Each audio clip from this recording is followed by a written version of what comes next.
महाभारत में किसके साथ ज्यादा गलत हुआ, अश्वत्थामा या कर्ण? कर्ण। क्यों? अश्वत्थामा के साथ आखिरी में एक झटके में दो चार चीजें हुई।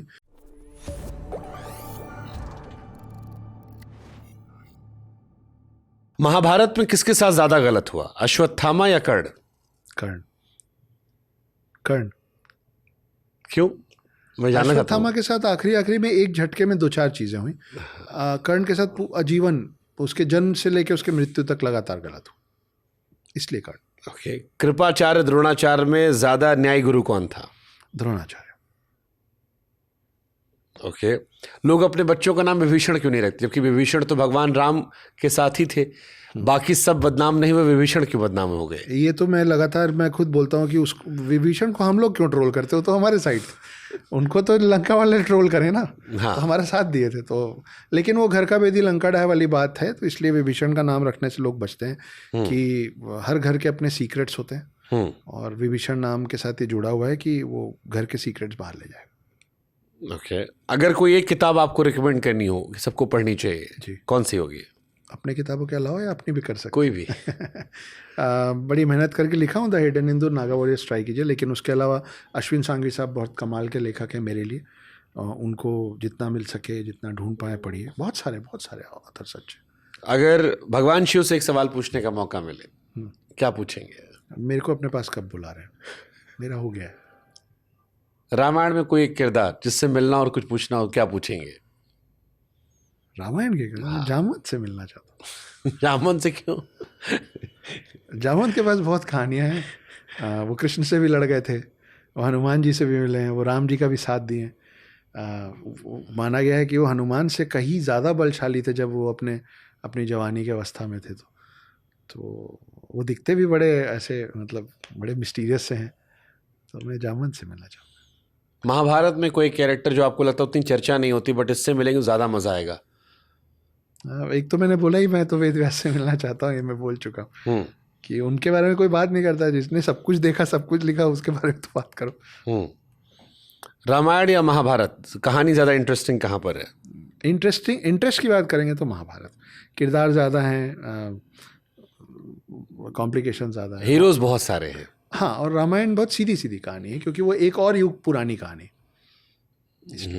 रामायण सीखें क्या करना है, महाभारत सीखें क्या नहीं करना है? दोनों में दोनों चीज़ें हैं, दोनों में दोनों चीज़ें। महाभारत से क्या सीख सकते हैं, क्या करना है?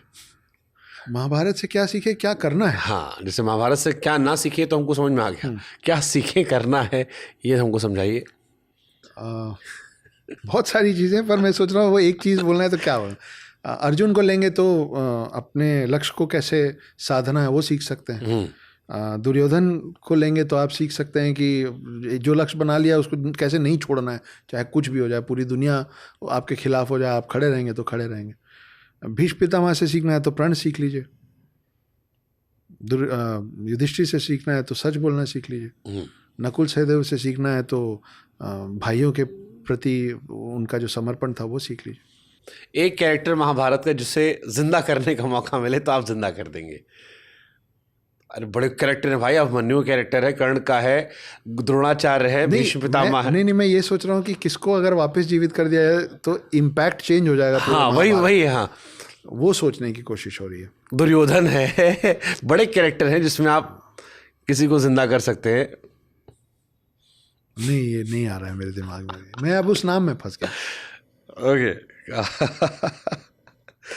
अगर आपकी लाइफ पर एक फिल्म बने जी, क्या नाम देंगे? मेरी लाइफ पे फिल्म है? नहीं, ये भी नहीं बता पाऊंगा मैं, ये तो जो लिखेगा वो सोचेगा। क्या सोचा नहीं अपनी कहानी लिखने को? मेरी समकक्ष ने एक बार बोला था कि हम लोगों की लव स्टोरी पे एक फिल्म बनाइए, क्योंकि उन्होंने गजब का साथ दिया। आज के समय में ऐसा साथ देने वाला जीवन साथी कम लोगों को मिलता है। तो मैंने उनसे कहा था कि अगर मैं ये फिल्म लिखूंगा तो सुपर फ्लॉप हो जाएगी। तो उन्होंने पूछा था क्यों, तो मैंने कहा कि क्योंकि आपने मेरे लिए जो किया है वो अगर मैं लिख के बाहर निकालूंगा तो लोग बोलेंगे कि ये मनगढ़ंत कहानी बना रहा है। आज के समय में ऐसी महिलाएं नहीं होती हैं और ऐसा साथ देने वाले साथी नहीं मिलते हैं। तो इस बात पे वो फिल्म फ्लॉप हो जाएगी कि अब ऐसे साथी नहीं होते। ओके। अहिल्या का उद्धार जी या शबरी का मिलन, किस कहानी में करुणा ज्यादा नजर आती है? शबरी के मिलन में। उनका इंतज़ार बड़ा लंबा रहा था। बहुत Okay. लंबा रहा था। और वो इंतज़ार करते करते इतनी भूली हो गई थी कि उनको ये नहीं समझ में आया था कि राम को जूठे बेर खिला रही हूँ मैं। क्या लेवल ऑफ प्यार है।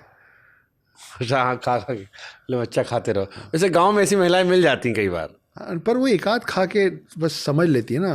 वो चावल का एक दाना दबा के आप समझ जाते हैं पका है कि नहीं पका। वो बेचारी सब खिला खिला हाँ, के तो दे उनको लगा ये मीठा है, ये वाला भी थोड़ा मीठा रही है, है। ये भी मीठा, चीख खा लो। ये एक होता नहीं था, आम या अमरूद होता है, थोड़ा चीख लिए, हाँ। खाते जाओ। वैसा। वो कच्चा वाला नहीं खाने देंगे ये आप तुमको। चिक लिए जो बोले ना, ये यूपी का शब्द है। हाँ। मुंबई साइड कम सुनने मिलता है, अच्छा लगा कहा। कुंभकर्ण की नींद या विभीषण की नीति, रावण के अंत की शुरुआत किसने की? हाँ, विभीषण की नीति ने। कुंभकर्ण के मरने के बाद भी रावण नहीं मरता अगर विभीषण राम की तरफ नहीं होते। ये सब वो खास लोग हैं जो मैं अभी आपको सीतायन सुनाते सुनाते बोला था। The surroundings of an ordinary man made Ram दी राम। ओके। रावण ने मंदोदरी की बात मान ली होती तो रामायण रुक जाती? रुक जाती, क्योंकि बहुत बार उसको चेतावनी दी गई थी कि वापस कर दो, हम लौट जाएंगे। दुर्योधन के पास अश्वत्थामा और कर्ण ना होते तो महाभारत ना होती? होती ही होती। अगर दुर्योधन की तरफ 99 भाई नहीं होते, एक तो इधर आ गए थे तो बचे 98, है ना, उनको मिला के खुद 99, दुर्योधन की तरफ बाकी 98 भाई भी नहीं होते, वो अकेले भी खड़ा रहता तो लड़ता।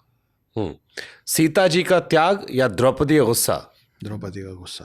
आज के समय में और आज के संदर्भ में द्रौपदी का गुस्सा। ओके। कर्ण का दानवीर स्वभाव या भीम की शक्ति, किसने युद्ध में ज्यादा असर डाला? भीम की शक्ति ने। कर्ण अगर दानवीर नहीं होते तो फिर हारते नहीं। कर्ण अगर दानवीर नहीं होते तो हारते नहीं। इसलिए और गुस्सा आई थी, वो जो कवच और कुंडल दे दिया था उन्होंने, मुझे लगा यार एक आदमी को जीवन में कुछ नहीं मिला और जो एक चीज उसके पिता ने दे दी वो भी उसने उतार के दे दिया, उसे भी उसको छल से ले लिया गया, भावुक करके। आपने उसको युद्ध की नीतियां पढ़ा दी, युद्ध की नीति में ऐसा ऐसा ऐसा होता है और ऐसा ऐसा करोगे तो यही। और फिर परशुराम से भी तो श्राप मिला था ना कर्ण को कि जब सबसे ज्यादा मेरी विद्या की जरूरत पड़ेगी तो भूल जाओगे। वो भी गलत था वो उसके साथ। नहीं, वो तो दोनों लोग अपनी अपनी जगह सही है उस कहानी में, कम से कम। हाँ, बट अगर वो सीखने जाए, बिच्छू काट लिया, वो मतलब आप ये सोचिए कि अब मेरे गुरु को बिच्छू ना काटे इसलिए मैंने दर्द सह लिया। वो तो अच्छा किया ना उन्होंने, लेकिन वो पहुंचे तो वहाँ झूठ बोल के ही थे। परशुराम जब भीष्म पितामह से युद्ध हार गए थे, भीष्म पितामह, द्रोणाचार्य और कर्ण, ये तीनों परशुराम के शिष्य रहे, है ना। तो जब अंबिका अंबालिका वाली कहानी में जब भीष्म पितामह से लड़ने पहुंचे परशुराम और भीष्म पितामह जीत गए, तो वो ऐसा हो गया ना कि गुरु गुड़ रह गया, चेला चीनी हो गया कि हमको तुम हरा दिए, हमसे सीख के। तो उस दिन परशुराम ने ये प्रण ले लिया था कि अब किसी क्षत्रिय को कभी नहीं सिखाऊंगा। उसके बाद कर्ण है, भीष्म पितामह के बाद द्रोणाचार्य को सिखाया जो ब्राह्मण थे। उसके बाद कर्ण है, सूत पुत्र बन के आए, सीख लिया सब कुछ, बिच्छू काटा, हिले नहीं। जब वो खून बहते बहते पहुंचा और तब इनको समझ में आया कि ब्राह्मण या कोई और सूत पुत्र कोई भी होगा, ये इस तकलीफ को झेल ही नहीं सकता, हो ना हो क्षत्रिय। तो वो, और उस समय तक कर्ण को मालूम था वो कौन है। तो फिर परशुराम ने बोला कि तुमने मेरी विद्या झूठ बोल के ली है, जब सबसे ज़्यादा ज़रूरत पड़ेगी तो भूल जाओगे। तो फिर युद्ध में जो जिस दिन सबसे ज़्यादा ज़रूरत थी कर्ण को, उस दिन उनको मंत्र याद तो परशुराम के 3 शिष्य, जिसमें भीष्म पितामह, गुरु द्रोणाचार्य और कर्ण, इनमें सबसे बलशाली ताकतवर कौन? भीष्म पितामह। भीष्म पितामह, जिसको इस बात का वरदान हो कि इच्छा मृत्यु मिलेगी, मैं मरूंगा ही नहीं जब तक मैं ना चाहूं, उसको आप कैसे हराएंगे? बाकी लोग का तो को मृत्यु आना तय था ना, भीष्म पितामह मृत्यु आना ही तय नहीं था। मैं डिसाइड करूंगा मैं कब जाऊंगा। आप अभी पॉडकास्ट खत्म करके बोलेंगे अक्षत निकलो, ऐसे तो मेरे को निकलना पड़ेगा, स्टूडियो आपका है, मैं बैठ जाऊँ, मैं जाऊंगा ही नहीं यहाँ से। आप कैसे निकालेंगे मेरे को? और ये तीनों छल से मारे गए। तीनों छल से मारे गए। अगर फेयर वॉर होती तो क्या कौरव से पांडव जीत पाते? अगर फेयर वॉर होता तो वॉर फेयर नहीं होता। नहीं जीत पाते।